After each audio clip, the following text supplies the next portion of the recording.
Join us for the Criterion Institute podcast as Joy Anderson, a global thought leader in business and social change, leads us through a series of discussions, interviews, frameworks, rants, and reframes that will help you better understand how to use finance as a tool for transformative systems change.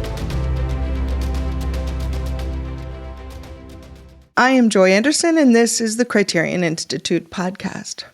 There's a common belief that when we're creating something, we need to know specifically what to look for and how it will contribute to our end creation. In this episode, we flip this assumption on its head and focus instead on the possibilities that can emerge when we allow ourselves to wander around looking for nothing in particular. The first segment will discuss how this concept can benefit the field of innovative finance as we seek to improve the way we identify how a variety of social, racial, gender issues connect to finance. The second segment will illustrate this concept in action, drawing from a personal story about a scholar conducting research in Rwanda that unlocked insights and potential solutions for how the U.S. system of healthcare is financed. And finally, I talk with a special guest, my father, Herbert Anderson, an influential theologian, about the concept of wonder and how it can lead to curiosity, imagination, even astonishment, and how that can help each of us unlock new possibilities and welcome the unexpected and inexplicable things into our world.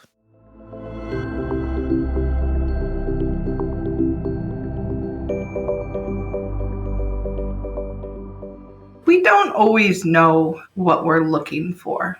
In fact, given the work that many of us do in the world to create new things, if you don't know what you're creating, you don't know how to look for it.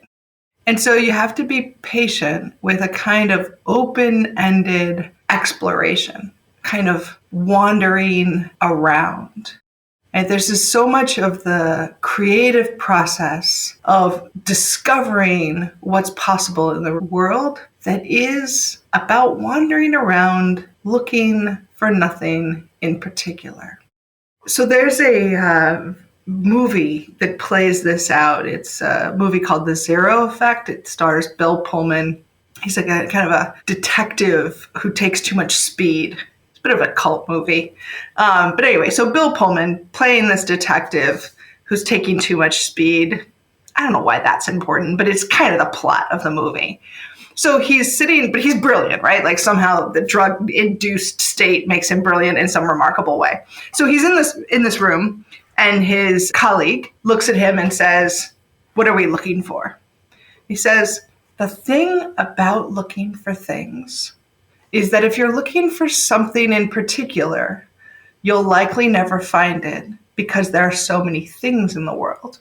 But if you're not looking for anything in particular, you'll find something because there are so many things in the world." So how this applies to using finance as a tool for social change. At some level, we have not yet begun to do the work to figure out how to connect social patterns, social inequities, gender patterns, racial patterns, patterns of social systems, social structures. We don't actually have a ton of practice figuring out how to connect that to analysis in finance. We just don't. I remember a couple of years ago, I was speaking at an event, and this white-haired dude said to me, "Joy, if looking at gender in finance was so very important, the very smart people on Wall Street would have already figured it out." I didn't actually even know how to respond to that, because the reality is, no, they wouldn't, because they're not looking. And they're not looking because they're not trained to look. It took a very long time for people to infiltrate into systems of finance knowledge about the environment and climate change and the importance of looking at that and seeing that as part of how you evaluated opportunities and risks and incorporated that into your analysis. That took decades of work. And we're moving along in the same paths in terms of looking at social injustices and social inequities, social patterns like gender patterns and others and how they play out in finance. But we're really early days. And so at some point, what we need to start with is assuming there's lots out there. There's lots of connections out there. There are ways that we can explore finding connections. And if you assume those connections are out there, then the process of wandering around and discovering them is much more open. If you start in a very particular place and say, here I am, I'm looking at this company in this moment in time, tell me how gender is relevant at this moment. That's sometimes hard because you're already in a very specific thing and you're saying, spot the gender problem right now. Well, many of us can actually do that and look at a situation and do an analysis, but it's kind of an on the spot, find something here.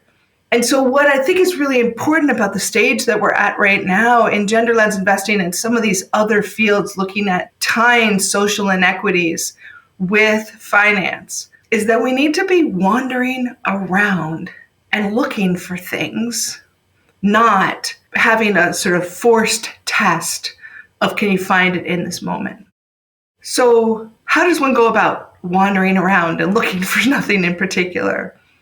The key is stay open, listen, stay in a discovery mode. Move outside of your normal pathways, right? This is always true in processes of innovation. You need to step out of the places that you're looking right now. If you read a set of journals that are currently not talking about gender patterns or social patterns, then you're not likely to hear the interesting ideas in those existing sources of information. So go someplace else. Try other places. Curiosity is central. Don't assume you know yet. Just come from a place of curiosity. This is not about expertise and being confident that I know everything.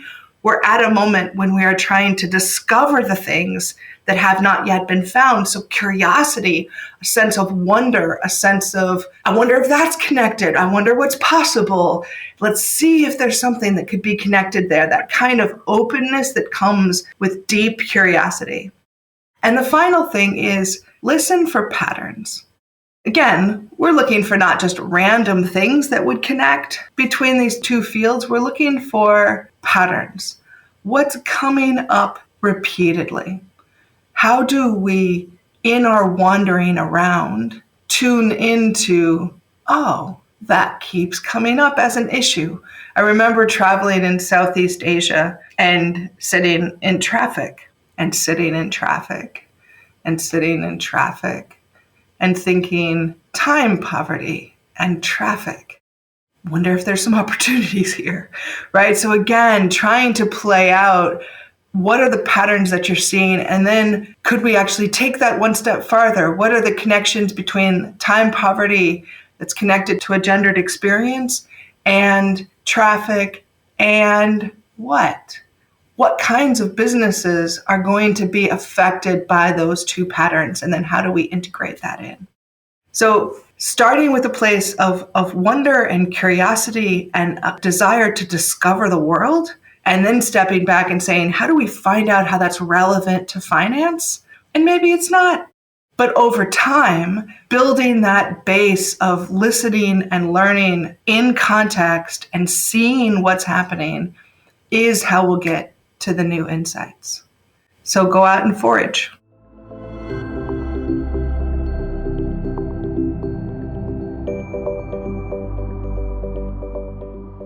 A quick story. In middle of the aughts, so around 2006, we were working with lots of healthcare administrators as part of pension funds in the faith-based world, and many of them were also healthcare administrators for the clergy that were in their denomination. And this issue of medical debt just kept coming up in even places where there were good, if not perfect, good insurance programs in place. Normal people were experiencing excessive amounts of medical debt. In fact, at that time, medical debt was the highest single cause of bankruptcy in the United States. And in that, we're not really talking about the uninsured who had a heart attack and spent 3 weeks in the hospital. Medical debt was driven by those who had deductibles of $500, $1,000, $2,500. We all know what the deductibles are out there. So for those who were insured, they were racking up medical debt, right? These were well-insured clergy that we were running into who had good insurance plans but couldn't afford a $500 deductible, particularly when it happens in like December of one year, and then the health event continues into the January of the next year, and all of a sudden you have $1,000 that you owe in the course of 1 2-month period, really hard on a salary of $50,000 to find $1,000 out of the wind.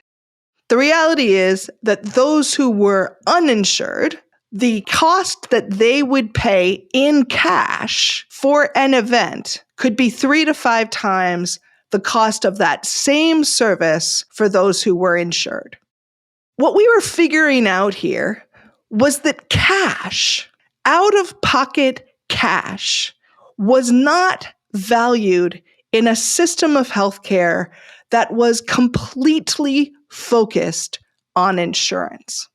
Because insurance was the dominant financial system, continues to be in the United States, the dominant financial system for how we cover healthcare, cash, literally $20 out of my pocket handed to somebody else who then gets that $20. All of the things that are value about the time value of money, how cash is immediate, were not valued in the healthcare system. Still today, not valued. And so we were looking at this question of how do we understand a better way of valuing cash? And we were in the midst of a pretty big project. Rockefeller Foundation had funded it. We were doing lots of sort of big roundtables.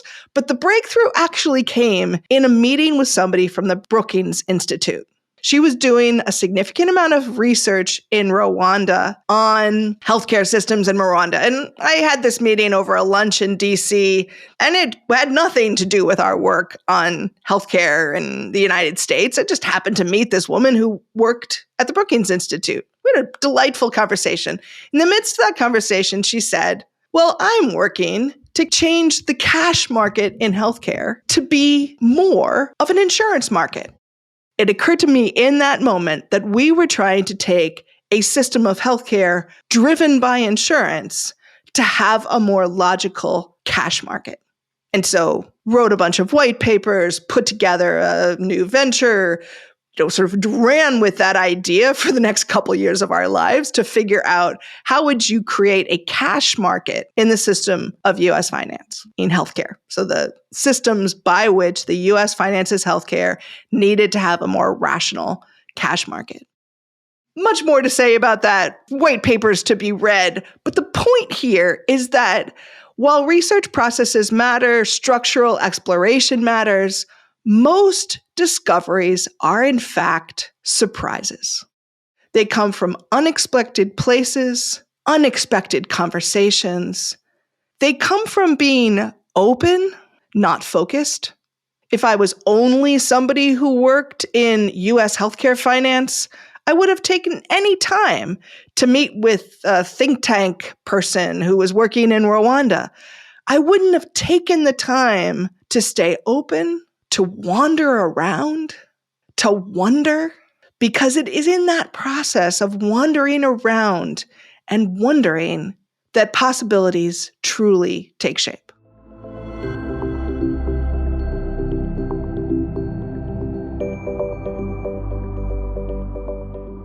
So I made an invitation to my father, Herbert Anderson, an influential theologian, to reflect with me on some big ideas that have shaped my thinking. And in this conversation, we're going to talk about wonder.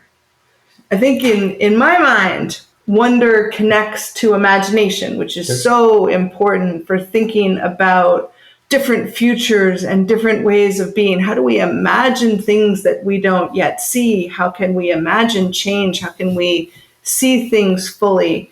But a key part of that is actually understanding difference. Understanding a sense of wonder is about being able to see things whole or more or bigger or against a wide sky, which as we were talking this morning made us both think about this quote from Wilke that my husband and I included in our wedding booklet. And it was really, we put together this book of quotes that we called it an apology for our wedding, that sort of named why we were getting married 30 years ago. But in that, this was one of the most important quotes that I think has been emblematic of our marriage. So once the realization is accepted that even between the closest human beings, infinite distances continue to exist, a wonderful living side by side can grow up if they succeed in loving the distance between them, which makes it possible for each to see the other whole and against a wide sky. Absolutely. I've stolen that quote and used it muchly over the years, partly because it's about seeing the other whole, about honoring distance and difference in ways that make it possible to appreciate the other. But in the process, I've come to discover the significance of wonder, and wonder that leads to curiosity. Wonder mixes with astonishment and curiosity to make it possible for us to anticipate the unexpected or to live towards the unexpected or the inexplicable. But wonder also diminishes the abuse or the misuse of people by inviting a respect for the worth of every individual, to see the other whole and against a wide sky. If one could do that with everyone, violence towards women, violence towards one another would be diminished. But learning how to practice wonder, and that's a theme we've been talking about in these podcasts. I mean, all of the big ideas about living interdependently and living with vulnerability and living with vulnerability, all of these things, it don't happen overnight. They don't come to us just by deciding. They come through practice, through day by day seeing something new. Yesterday morning, a friend of mine walked to we have breakfast gathering from 7 to 9. And he leaves his house, and it's about a 30-minute walk. But he starts in the dark, in the fog, in the valley, in Sonoma, and then watches the sun come through the fog. And he said, it was astonishing. That's about wonder. It's not about shock and awe. That's a different thing. And one, we have to be careful because wonder can be abused. But most of all, wonder will give us a sense of possibility, of newness, of imagination. But all of that is predicated on a kind of practice. And I want to suggest that there's some things that come from paying attention to wonder. One of them is humility. Wonder presupposes humility. It presupposes a kind of disposition that will be less arrogant and more respectful toward whomever we regard as the other, whoever and whatever we regard as somebody other than. And I think, secondly, a willingness to struggle, because wonder presupposes a kind of having and not having. The sun coming up through the fog is not something you possess. It's something you experience and you see, and then it's gone. Wonder also presupposes a willingness to be changed. About conversations when we see someone in a new way, then we can't think about ourselves in the same way. And that's the risky part. If we're only seeing the other as a project or as something that we can beat or win over or manipulate. Fix. That's another, absolutely. Then we won't allow ourselves to be changed. I was remembered recently a conversation that I had in 1963. I was a new minister, single, and this guy came to see me. We had been in seminary together. We'd been in school together. I knew him. He was a year older. He came to talk to me about his homosexuality. I didn't know he was gay. We didn't talk about that much then. But I'm enormously grateful for that conversation because it changed my mind, it changed my heart, it changed my thinking forever because I saw him. And when we see others whole, we're never the same again. Yeah. And that's a risk. That's a risk. And finally, I think wonder leads to gratitude. And gratitude will take us to financial matters very quickly. Yeah, What do we do? What do we do with all the wonderful gifts that have come to us? I was thinking about that recently, and so gratitude. If gratitude is a way that we live, this is maybe more pious than you want, okay? But you're talking to your father, and so you're going to get it. I think that life lived best is about receiving and expending, receiving and giving, receiving and giving. We don't have our life as a possession. We don't have our money as a possession. If we think we do, we're deluded. It's ours to hold, to manage, to be good stewards of, to make good investments with, to give to whatever causes we're passionate about. But we don't have, our life is not something we possess. If we start with that conviction, and I don't even have to be a religious person to hold that. You have to be a smart person to say, I get my life and I give it away. I didn't buy it. Somebody gave it to me. A woman gave it to me out of her body, and I can live freely. So what if we invested as if we had wonder? To learn more about our work, visit us at criterioninstitute.org. And if you're enjoying this podcast, please leave us a review on Apple Podcasts or Spotify. Your reviews help our podcast reach a wider audience. Thanks for listening.